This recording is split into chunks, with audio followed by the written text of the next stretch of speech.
Welcome to Lecture 3.2b. We've been talking about differentiability, and we talked about these four different ways that a graph might not have a derivative. In other words, the function would not be differentiable, or the derivative would not exist. And we ended the last video with a little bit of a challenge. This video is going to be all about using technology to figure out what the derivative is. And this zooming trick that I introduced to you at the end of the last video is kind of the simplest version of using technology.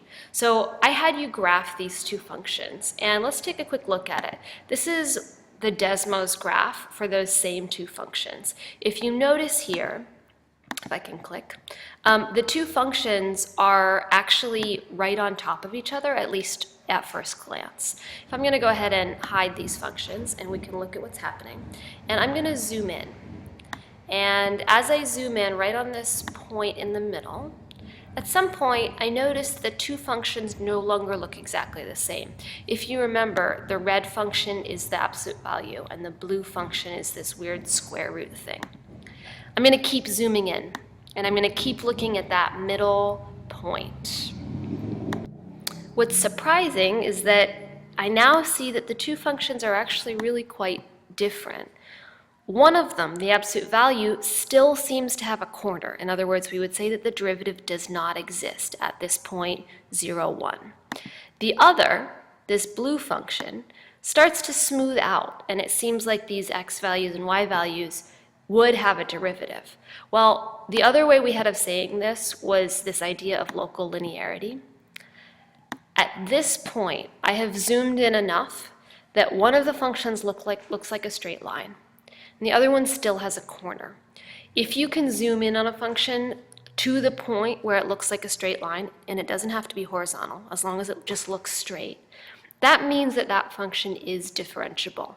It means that we can draw a tangent line, and it's going to approximate the slope of this graph at that point. In this case, the absolute value function is not differentiable. It doesn't have a derivative at x equals 0, because no matter how much I zoom in, it stays having a corner. Whereas this square root of x squared function does have a derivative at that point. The derivative is 0, because that's what the slope appears to be when I get really close.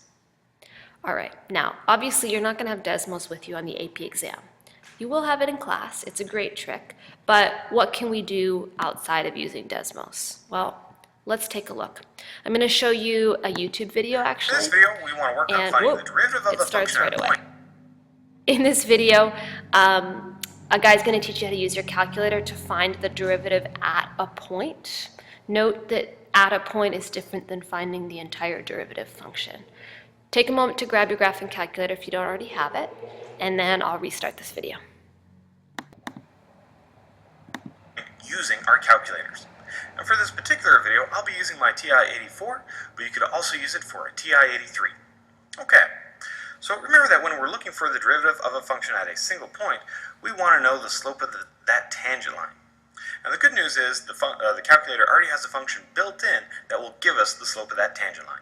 Okay, so let me go ahead and grab my example problem, and go ahead and grab your calculators. Okay, so the very first thing that we need to do is get that function into the calculator. So go to your y equals screen, and go ahead and start typing it in. So I have 1/8, x plus 7, x plus 1, and x minus 4. Okay, so it looks like I have that all typed in. Also, double check that your window is set from, say, -10 to 10 on the x's and -10 to 10 on the y's. All right, let's go ahead and press our graph button. Take a look at this function. Okay, so we have a wonderful curvy cubic function, and now we can start finding the derivative at some specific points. So in the first one, I want to figure out what is the derivative at the value of 4. Now if I look closely here, so 1, 2, 3, 4, it looks like it's increasing, so I should be getting some sort of positive value. All right, let's have the calculator find that value. Above your trace button, it says calc in usually different colors, so press your second button, and then that trace button. And you get lots of different options. You want the sixth one that says dy dx, that is for your derivative. So scroll down and select it and press enter. Okay, now after this point, the calculator wants you to give it some sort of value wherever you're looking for that derivative. So I'm going to type in the number 4 here. So the little x equals 4 shows up. Then I'll press enter. So it looks like it's giving me the value of 6.8750001. Sometimes it goes through a numerical method where it's just estimating that limit. So I'm going to chop this off and say 6.875.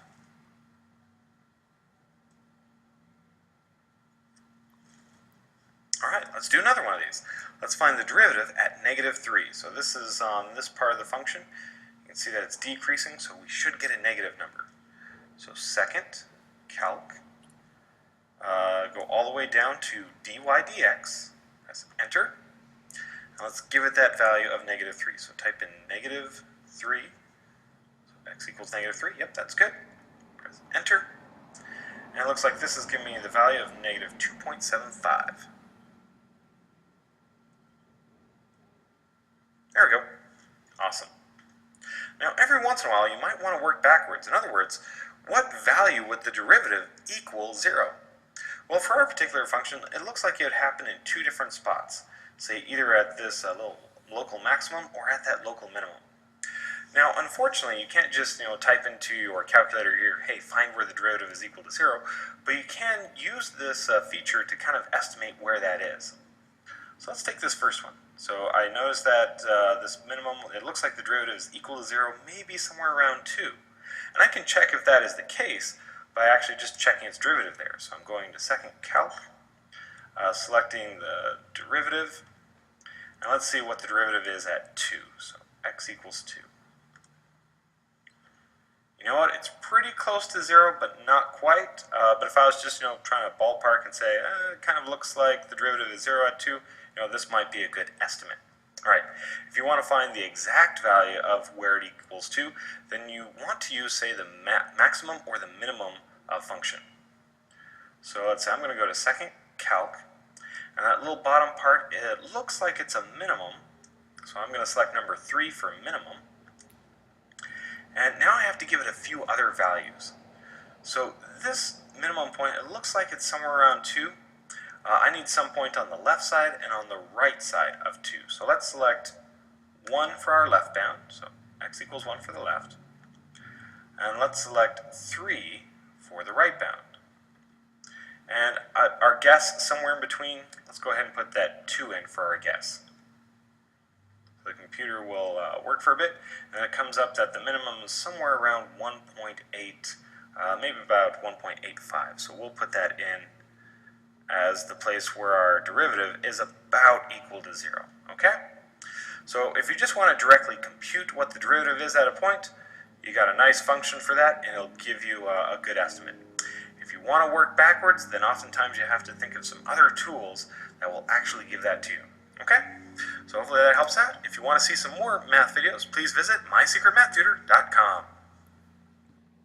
Or keep listening. Don't look at the ads. Okay, it's your turn. You just watch the video. Try it for yourself. Right, so hopefully that's easy enough. Although some of you might have gotten the wrong answer for D. If you think about it, D is an absolute value function. It has a corner. Think about what the graph should look like. So why did you get it wrong? Well, that's probably because most of you put this into your calculator. And your calculator may have told you that the derivative was 0. But this is a lesson we're going to learn many times in calculus. You can't trust your calculator. It turns out you are smarter than your calculator. And I can try to explain why. So your calculator can't actually do this limit. Normally, to take the derivative, we would evaluate this limit. But a calculator can't do a limit. A calculator doesn't actually do calculus. It just does numerical calculations. It can plug in numbers. It can't tell you what a function is or means. It can calculate a lot of points and then make a guess. So instead of actually taking the limit, your calculator just plugs in some numbers. The meaning of this limit is what would happen to this expression as x gets really, really small. Well, the calculator picks an h value that is really, really small and plugs it in here. Now, there is a slight difference here between this expression and this expression. This is the difference quotient. We're used to it. This is something called the symmetric difference quotient, and you don't need to memorize this formula. We won't use it except for in this example. But the basic difference is that instead of evaluating tangent lines using secant lines from one side, this kind of looks at points on either side. Let me try and illustrate it. The goal is to find the slope of the tangent line. The strategy that the normal difference quotient uses is to use approximations based on secant lines. And so it constructs these secant lines coming from one side. And this one side is the distance h. As these points move closer, the slopes of these lines do get closer to the normal tangent line. The symmetric difference quotient, instead of just approaching x on one side, actually draws a different kind of secant line. Its secant lines actually don't include the point at x. They take points on either side of x. We could say h units below and h units above. And these secant lines also have slopes that approach the actual tangent line. In fact, some people would say they approach it with more fidelity. Why might the calculator think that the symmetric difference quotient is a better approximation? Right, in some ways, these slopes are already pretty close, whereas over here, this slope is actually positive, whereas the actual tangent is negative. So the symmetric difference quotient is a better approximation, but it does fail in the circumstance of the absolute value function. Can you think why that would be? Try using this graph to explain why your calculator gave you the wrong answer for the derivative of an absolute value function.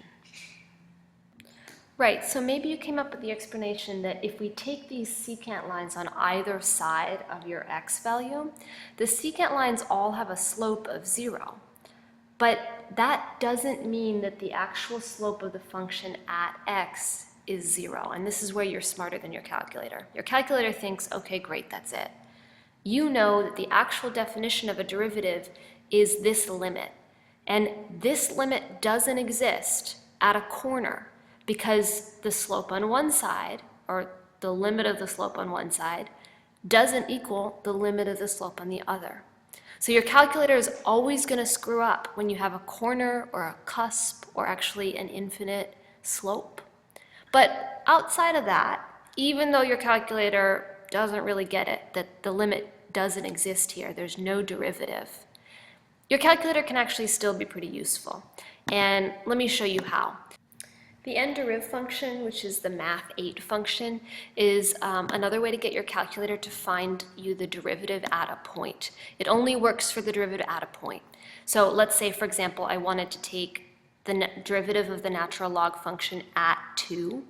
I would press math and then scroll down or just press 8, and I would get this n-deriv function. And then I need to type in the equation, comma x, comma the x value. So for my example, it'd be ln of x, make sure you close the parentheses, comma x, always x in the middle, comma 2, and it turns out the derivative of the natural log function is 0.5. Okay, so whoop-de-doo, we've got this derivative at a point thing. That doesn't initially seem terribly useful, but there's a sneaky way that we can actually use this to make a guess about the actual derivative function, which is the more interesting result. Go to y equals and type in the exact same thing with n-deriv, but instead of 2, type x at the end. You should get something that looks like this. Essentially, what I'm asking the calculator to do is to make a graph of the numerical derivative at all of the x values, which is really just the derivative function. If I press graph now, it's going to show me a picture of what the derivative's graph should look like. And if you're lucky, you can make a guess about what the function is. Look at this graph. What does this remind you of? It reminds me of the 1 over x function, which is actually the derivative.